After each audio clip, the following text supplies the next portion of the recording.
দেখো বন্ধুরা, আমার বাঁধাকপি মাছ বানানো রেডি হয়ে গেছে।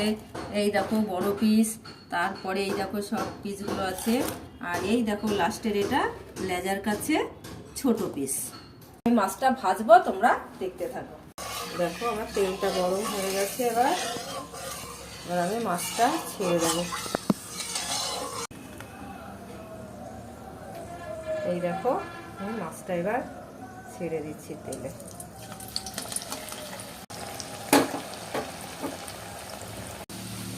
এই দেখো আমার মাছ ভাজা হয়ে গেছে লাল লাল করে। এবার আমি মাছটাকে তুলে নেব।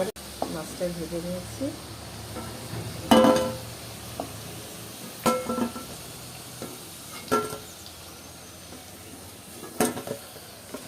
আমার মাছ পুরো ভাজা রেডি হয়ে গেছে, সব মাছ ভেজে নিয়েছি। হলুদটা দিয়ে দিলাম আলুতে। এবার আলুটা ভেজে নেব।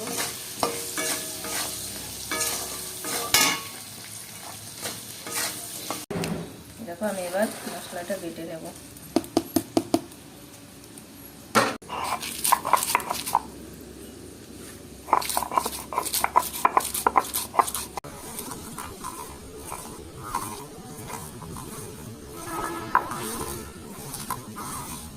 আদাটা ছাড়িয়ে নিচ্ছি।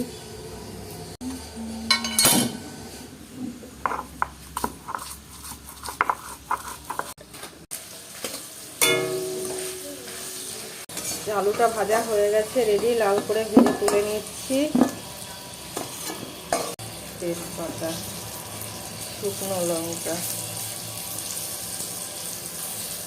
দেব, জিরে,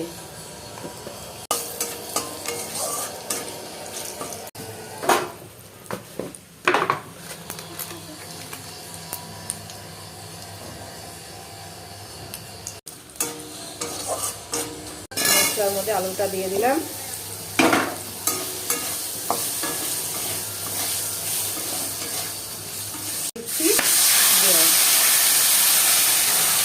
তোমরা যেমন খাবে তেমন পরিমাণ মতো ঝোল দিয়ে নেবে।